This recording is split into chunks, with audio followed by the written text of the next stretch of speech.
Hello and welcome to Views on News. I'm Jawad Tehami and we'll be talking about a major development regarding the Middle Eastern affairs. The foreign ministers of Iran and Saudi Arabia have met in Beijing.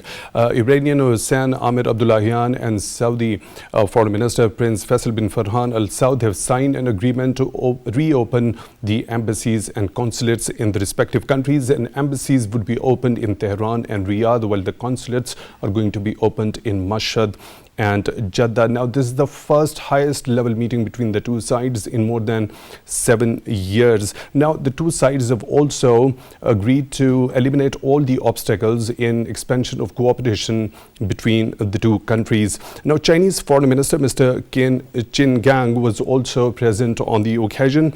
Now, specifically when talk about this meeting, this comes after both Iran and Saudi Arabia agreed last month to resume their diplomatic relations in a landmark agreement which was mediated by China. Chinese top diplomat at that time, Mr. Wang Yi, had said it was a victory for dialogue and it was a victory for peace. In another major development, Iran's President Mr. Ibrahim Raisi has also accepted a Saudi King Mr. Salman bin Abdulaziz's invitation to visit Riyadh also. In today's program, we are going to discuss the significance of this particular meeting between the foreign ministers of Iran and Saudi Arabia. What sort of implications in the regions this particular resumption of diplomatic ties it's going to have.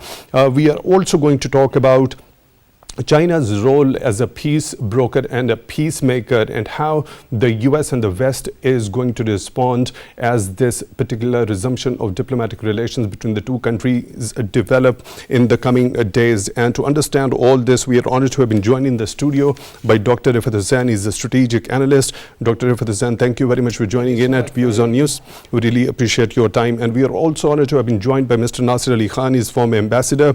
Mr. Nasir Ali Khan, thank you very much for your time also for being with us on Views on News tonight. We really appreciate that.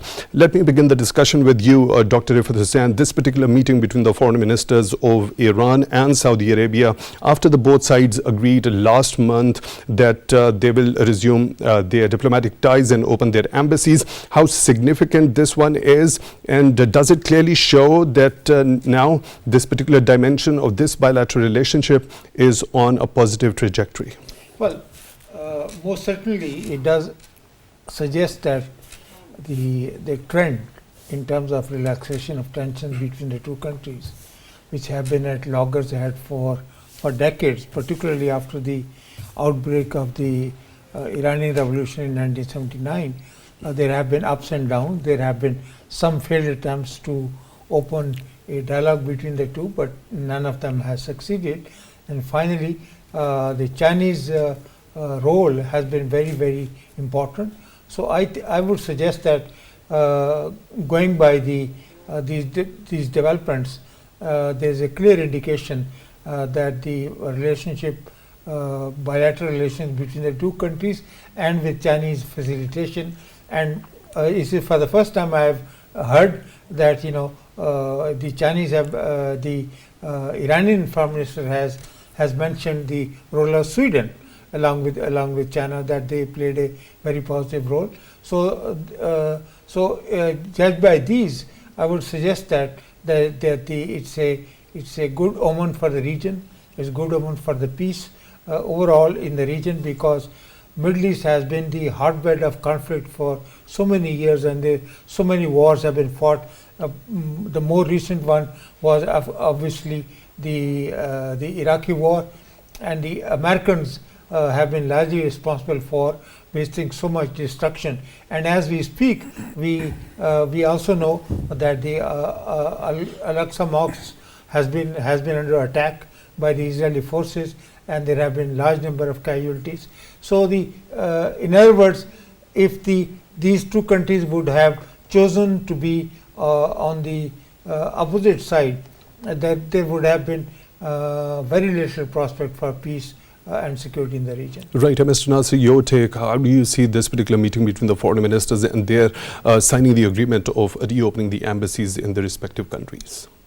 I think it's a very positive development that has implications in the whole region. I think it can possibly change the dynamics of the whole region.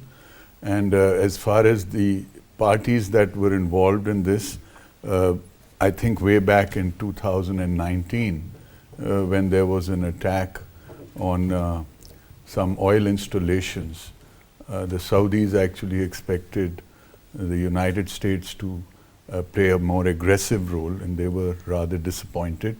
The United States has, since the last few years, in a sense, deprioritized Western Asia. And as a result of that, the Saudis do have certain concerns. There is also the fact that they want to keep the price of oil high enough. And in this respect, I think it makes sense to the Saudis that they talk to the Iranians as well as the Russians, because these are two major oil producers.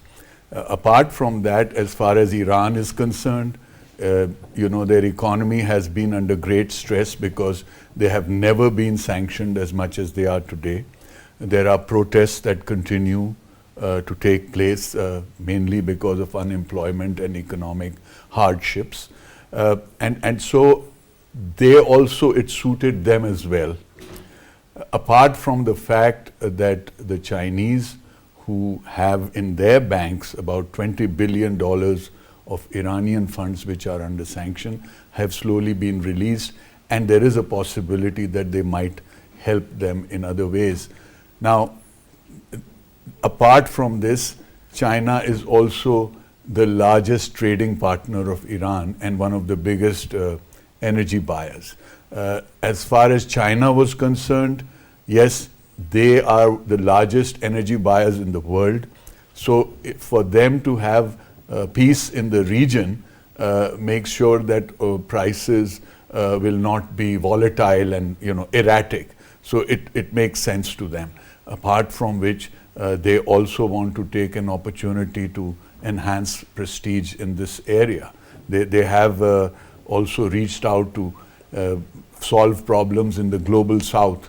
They're trying to have greater connectivity. So, if Iran can be at peace and Iran can get closer to China, then China can have yet another route to go into the Persian Gulf or the Arabian Gulf. And as far as the Saudis and other littoral states of the Gulf are concerned, they can get access to the Central Asian countries. So here we have a situation where it seems to suit all the players. And so, I'm very positive. So I just hope that this holds and nothing unbecoming, no obstacles come in its path. Right, you just mentioned that Iran wants economic stimulus and want more trading opportunities with the Arab and Gulf countries over there, and likewise China has an interest as far as the energy security is concerned.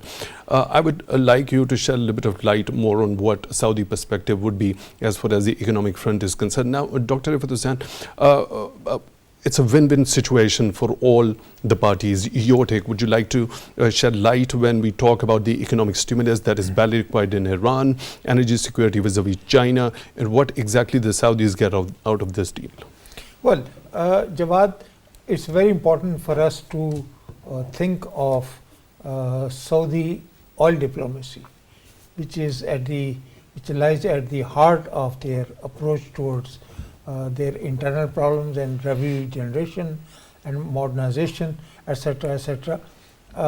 And that was the reason when the Xi Jinping, he visited the Gulf countries, and there was a Gulf countries and between China and the China and the Gulf countries, there was a signing of the free trade agreement, and that became the basis.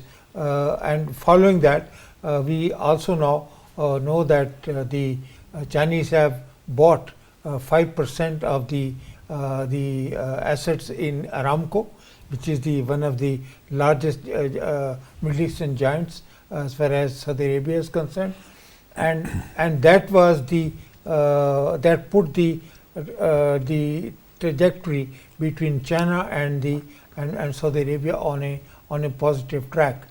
Now, Ambassador has mentioned, the reasons why the Iranians should be interested in tapping into this great opportunity which offers itself to them in terms of trade, connectivity, Central Asia and the Middle East.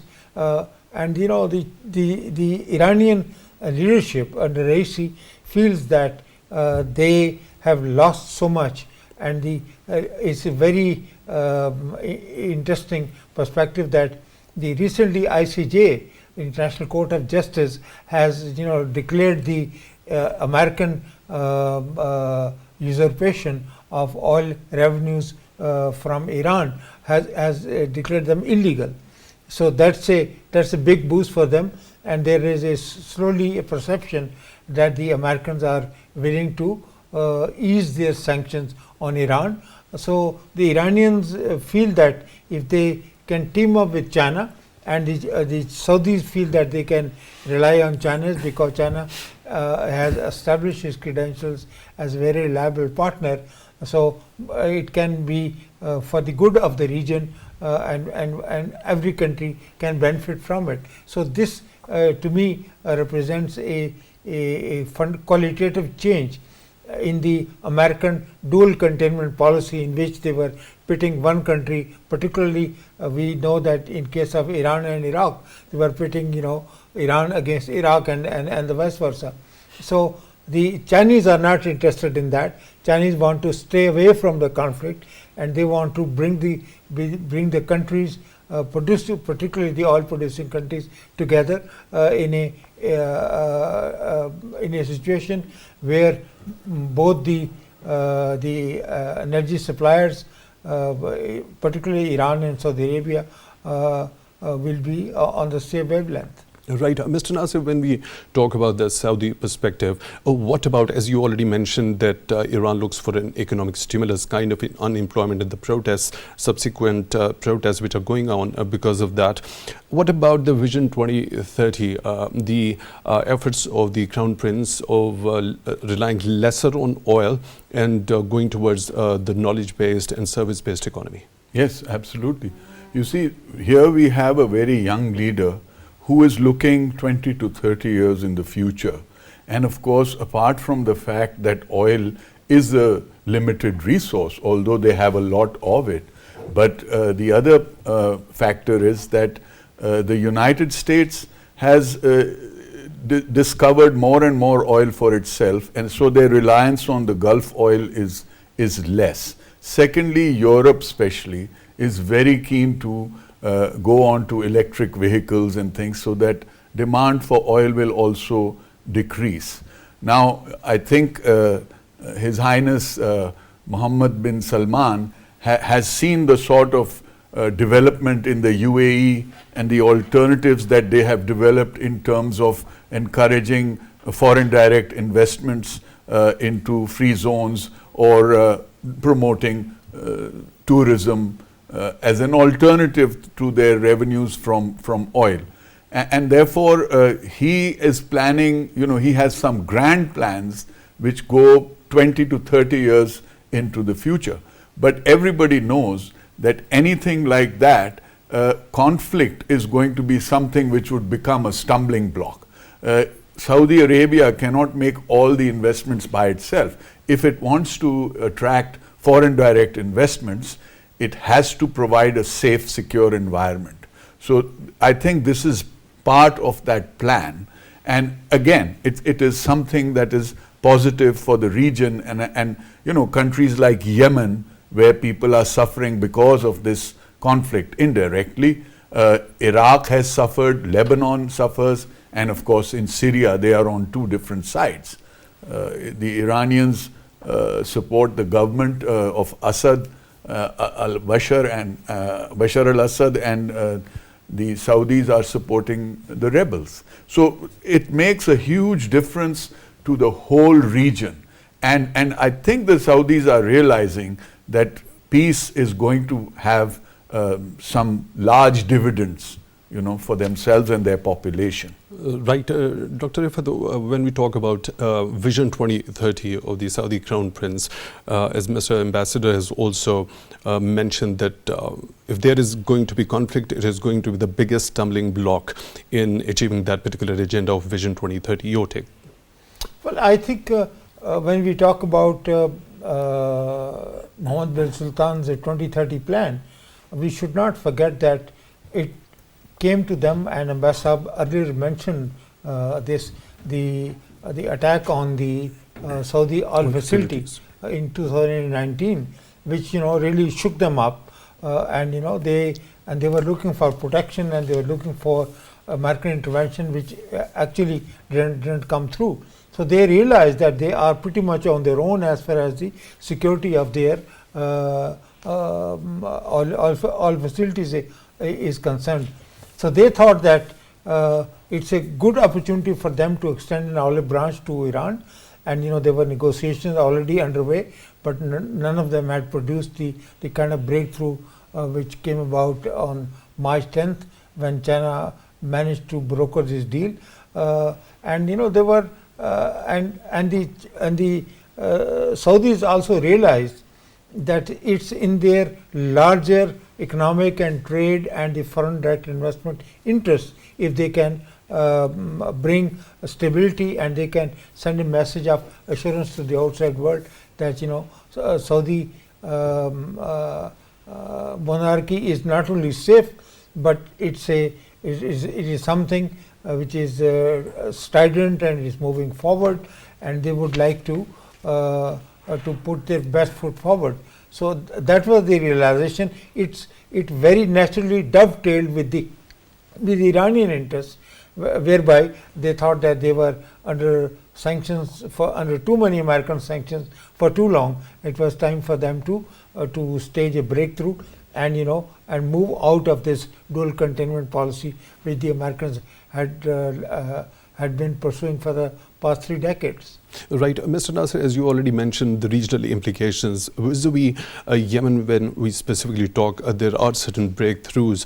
Now, what sort of impact it is going to have on Yemen and the kind of crisis there is, especially, is there any sort of an optimism to avert the dire humanitarian crisis, one of the worst humanitarian crises the world has ever seen in the contemporary times? Yeah, I'm not sure whether there is a new development vis-a-vis Yemen right away. But there's no doubt in my mind that it will reduce or finish the suffering of the Yemeni people. And in my opinion, one of the results that ought to come out of this is that Saudi Arabia, Iran, and perhaps China and the West ought to now think about, helping Yemen to get back on its feet. So there is no doubt that all these areas of conflict will be impacted, some to a larger extent and some to lesser extent. But has it already started to show results? I'm not sure about that. So what about the local factors? Is it only, does it have to deal only with Saudi Arabia and Iranian involvement in Yemen, or are there any local factors that could be obstacles to reaching some sort of a peace over there in Yemen? Yes, somebody has to actually step in and try to broker a peace amongst the local parties. There's no doubt about that. But as far as the physical conflict is concerned, because the area is contiguous to Saudi Arabia, there are direct attacks into Saudi Arabia. The involvement of Iran, if at all, is an indirect involvement through arms and other means that they support one of the parties, you see. Right, Dr. Riffat Hussain, your take regarding this particular, the impact of this particular assumption of ties between Saudi Arabia and Iran vis-a-vis Yemen. Is it going to help avert that one of the worst humanitarian crises Yemen has faced? Well, there have been a number of studies done by the United Nations in which they have talked about the humanitarian cost of this terrible conflict which has been going on for now almost over a decade. And the Saudi involvement in this was very evident, but the Saudis have come to realize that it's not a winnable situation for them. So out of that realization comes the next step, that what do we do about this. And the Saudis believe that if they can patch up their differences with Iran, and they can dampen the Iran's support for the Houthi rebels, that will help them not only stabilize the security situation vis-a-vis Saudi Arabia, but it would also help them reduce the level of conflict. But as far as the local dynamics are concerned, we know that Sana'a, which is the capital of Yemen, it is still under the control of the Houthis, and a large part of the they control the territory. So somehow I think that the bilateral initiative simply will not be enough unless and until we get the United Nations involved. And the United Nations has been involved in terms of humanitarian assistance and humanitarian work, and there is a increasing pressure on the Biden administration also to lower its profile vis-a-vis this conflict. So these are some of the variables that we have to look into. But overall, I think that the impact of this, the Saudi and the rapprochement between Saudi Arabia and Iran, is going to be salutary and is going to be positive. So Mr. Nasir Khan, what about Syria, the conflict in Syria? There had been some very immediate developments as far as Saudi and Syria relations are concerned. What about the rehabilitation and reconstruction? Almost, according to some estimates, over 600,000 people lost their lives in this conflict, and also millions were displaced. So what about the rehabilitation and reconstruction, the economic aid for the war-ravaged country? Rehabilitation will come after the guns stop firing. So the first thing that needs to happen is a brokered peace. And who are the people who are most influential should start to use their influence on both parties. Rehabilitation and reconciliation all will come once the fighting stops. So I think the main countries that can help here, to some extent may even be China and the United States, but Europe plays a very big part because the refugee crisis impacts them. So they will be very keen to not only solve the problem, but to help in rehabilitating Syria so that more refugees do not enter Europe. Right. So what about this meeting that is likely to happen between, as Mr. Ibrahim Raisi has been invited by Saudi King Mr. Salman bin Abdulaziz? Is it going to be another step in building that trust level between the two countries in the broader process? Indeed, because it will be a meeting at the very highest level after many, many years. It's been, I think, 7 or 8 years since they actually broke diplomatic relations.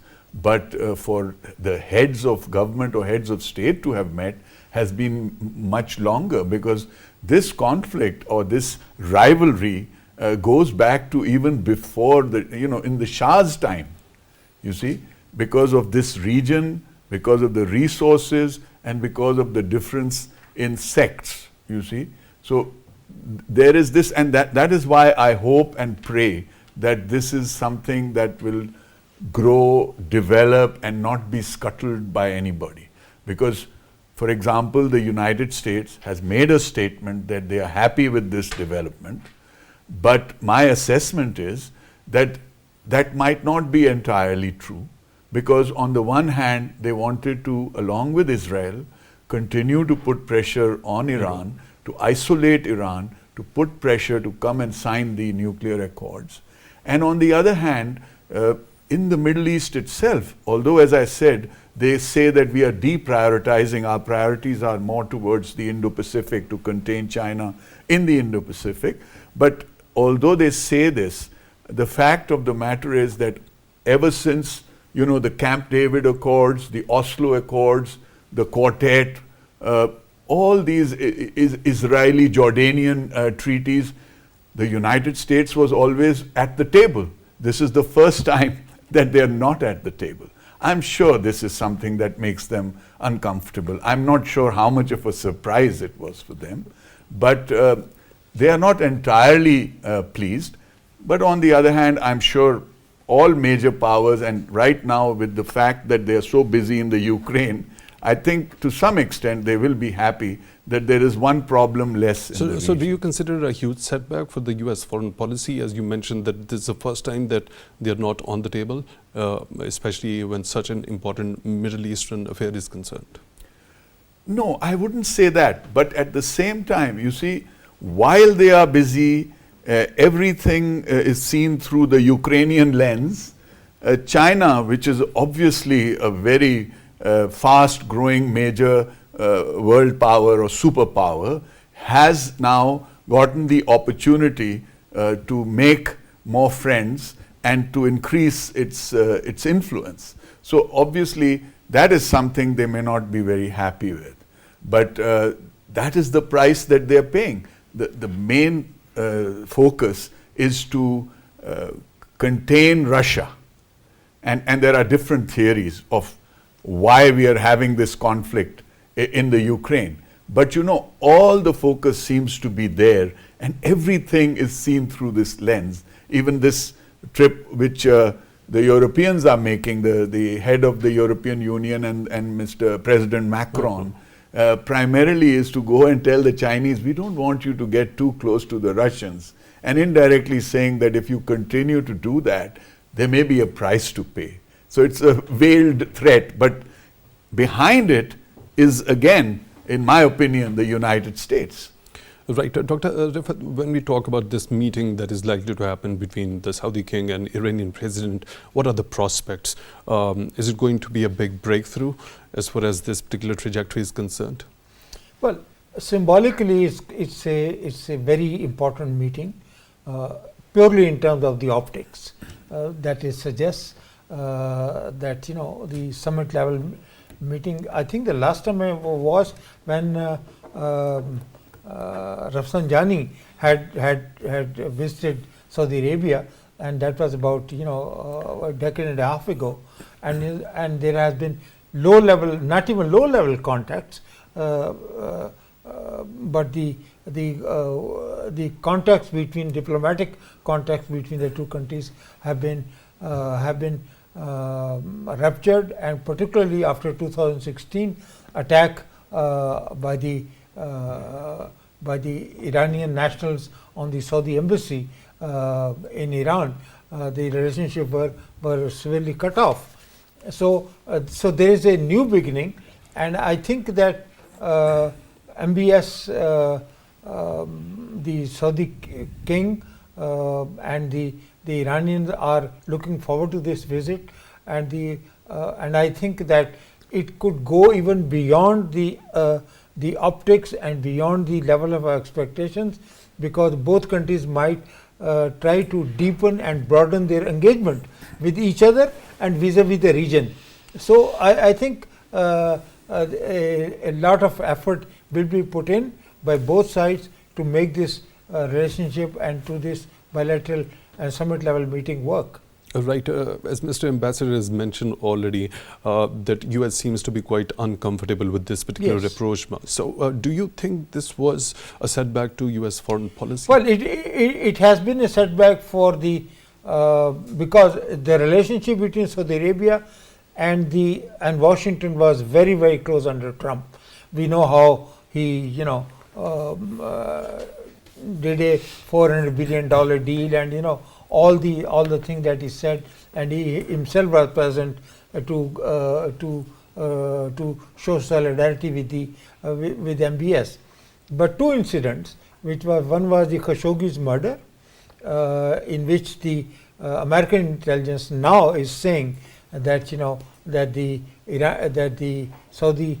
So what about the US being disturbed about China's increasing leadership role as a peace broker? I will come to this, but the second, of course, was the fraying of the US and Saudi ties for a number of reasons.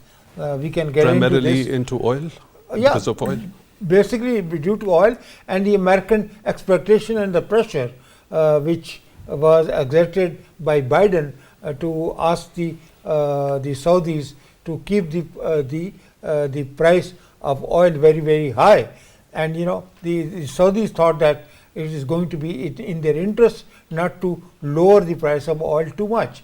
So because the American lessening of their dependence on Middle Eastern oil is quite evident, because of the shale gas discoveries and because of their own oil resources. So the Saudis were thinking of, the oil is, as the ambassador has put it, is a finite commodity, and ultimately in 50 or 60 years time, the Saudis are going to run out of this oil. So the end of oil scenario was very discomforting for MBS himself, because he is looking at the post-oil era of development in terms of his 2030 vision. So because of these reasons, the Saudis were not too happy with their American patrons, and the American inability to offer them ironclad security guarantees against attack from the Houthi side, which was supported by the Iranians, didn't go down well with them at all. So they were looking for another power, another mediator who could be trusted both by the Iranians as well as by the Saudis, who could play a very positive role, and that's exactly what happened on March 10th. Right, Mr. Nasir Khan, as you mentioned already, that the US clearly seems uncomfortable with China's role in this particular rapprochement between Iran and Saudi Arabia. Now, when we talk about, you also said that they are primarily focused on the Ukraine conflict, and all the efforts are being invested in there. So when we talk about Ukraine, we also see China's increased role over there as well. Coming up with a 12-point proposal. So how disturbing overall it would be for the US foreign policy apparatus, and how do you think they are going to deal with this in the future? China's efforts were being scuttled by the United States. There are reasons for that, because again, they feel that China ought not to take credit for resolving this conflict.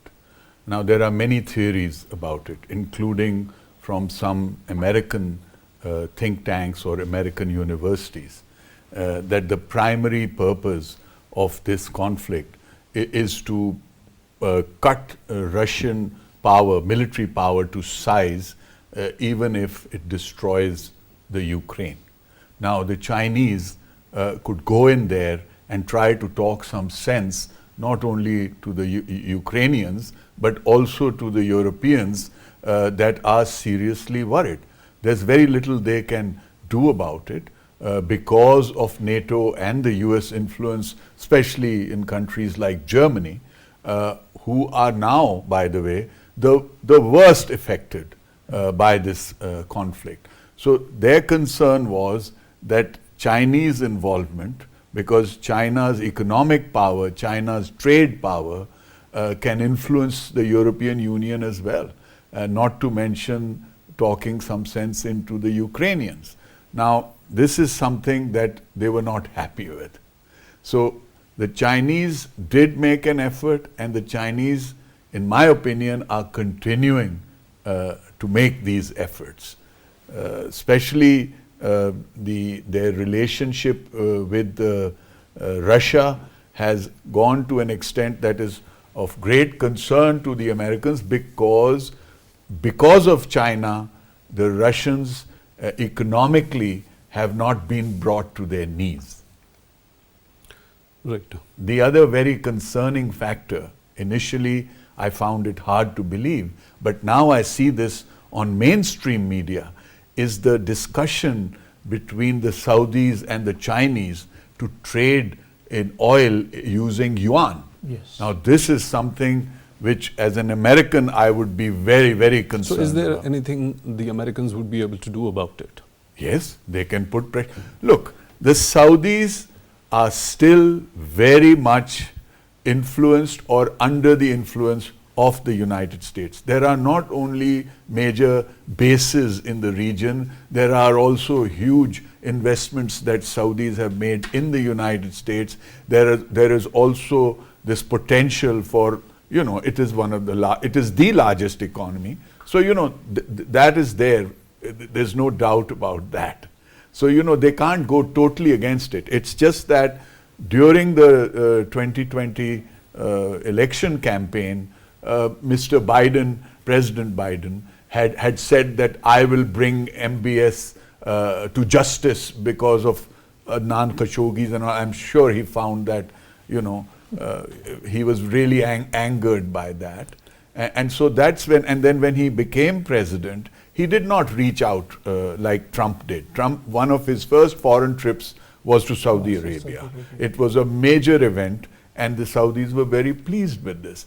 Whereas the first trip that Mr. Biden made was clearly to make sure that the war in Ukraine, did not cause oil prices to go too high. So he had to personally go there and bump fists with MBS and request him to keep the price of oil low.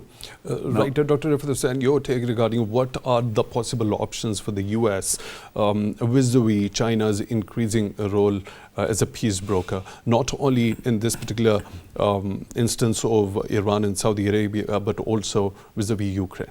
Well, it's obvious that the United States' influence has suffered a decline for a number of reasons: Ukraine war and the Indo-Pacific strategy, and their strategic neglect of Middle Eastern oil-rich region.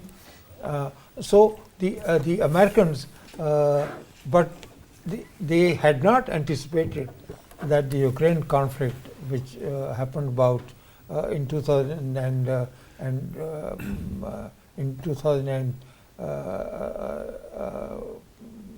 last year,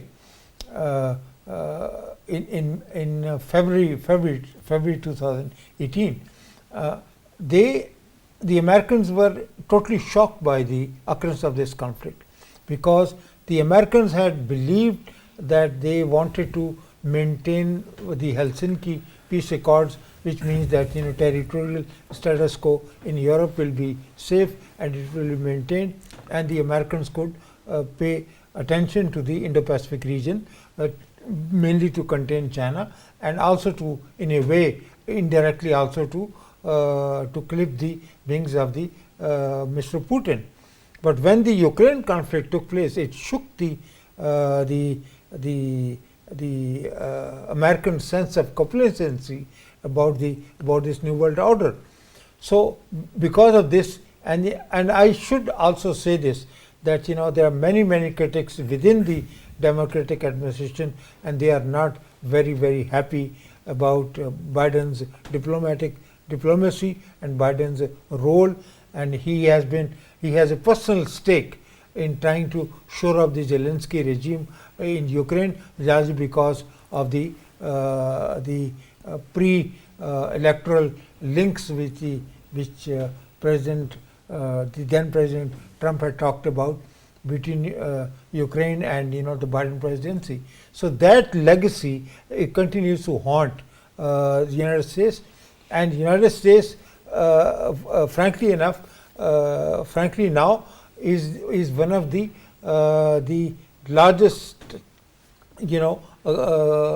debtor nation of the world, because its current debt equals that of its current size of the economy, which is roughly about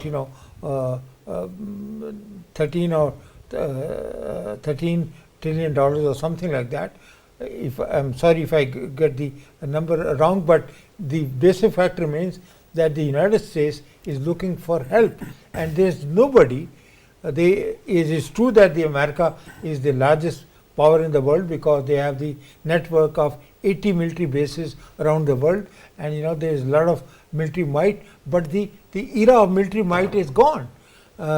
Physical force cannot produce the kind of outcome that are now desired by nations, and we have physical destruction being caused by the use of force, and the Americans have since World War II, they have intervened physically and militarily in 279 conflicts all over the world.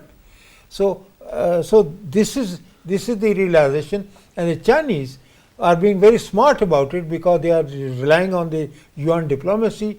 They are relying on their soft power to cultivate an image of goodwill, and and that's where their success lies. So, Mr. Nasir Khan, do you see a more isolated Israel? Because after this rapprochement between Iran and Saudi Arabia, those countries in the Gulf region, which happen to be more friendly towards Saudi Arabia and have not that friendly relation with Iran, are going to come and have friendly relations with Iran, and that is not going to suit Israel, and it is going to become more isolated in future.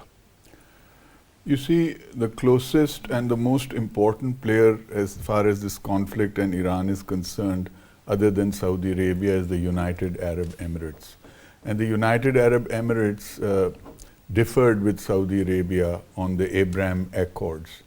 And also, they have two islands very close to the Straits of Hormuz, Abu Musa and Qum, which they physically fight over. Once the Iranian forces actually landed there and several people were killed. This was in 1971. But all throughout this period, there has been some contention. However, having said that, they don't have a similar situation to Saudi Arabia in terms of having a large Shiite population. So the Saudis have this extra problem that they try to avoid. To some extent, you have this issue in Bahrain also. Now, but as the GCC is concerned, inevitably they all slowly fall in line. Recently, they tried, for personal reasons, in my opinion, to isolate Qatar, but eventually it was not successful. They were not able to blockade and isolate Qatar, and Qatar started getting closer to Iran and to Turkey as a result. But eventually, in my opinion, they will all see the benefits of peace. So what sort of impact it would have on Israel? More isolation? No, I think Israel needs to reconcile to the fact, the very fact that Israel has reached out to Saudi Arabia and to the UAE is because I believe they do see benefit of peace. They want to eventually find a solution and live in peace. Unfortunately, there is this huge rightist, very rightist element in Israel that is now part of this coalition that you see, and have been in coalitions in the past also. So that creates a major problem when they start to acquire more and more territory. They start to throw Palestinians out of their homes. I am talking about in the West Bank or Gaza and places like that. So, that is something they will have to try and solve. They will have to, the public has to realize, because clearly the Israeli public has a very large number of people who have these, rightist views. That's why these parties get voted in enough to be at least part of a coalition. But the other thing I needed to mention was that as far as the Ukraine is concerned, I don't believe that the United States, was surprised by the invasion by Russia. I feel that there were several opportunities when they were speaking to each other. The main problem was that, as far as Russia was concerned, was of NATO expansion. Now, there were several opportunities where if they had committed not to allow Ukraine, at least in the foreseeable future, to be a part of NATO, Russia would not have entered. And as far as their bases are concerned, they are not 80 or 90, they are more than 700 US military bases globally, So the reason I'm mentioning this is because, having said all this, the United States is by far the biggest military power in the world. The budget, the defense budget, is greater than the next 9 countries' budgets put together, you see. Mr. Nasir Khan, former ambassador, thank you very much for being with us on Views on News tonight. We really appreciate your time, and Dr. Riffat, Hussain, strategic analyst, thank you very much for being with us on Views on News tonight. We really appreciate that. And with that, we come to the end of today's show. Till the next one, take good care of yourselves.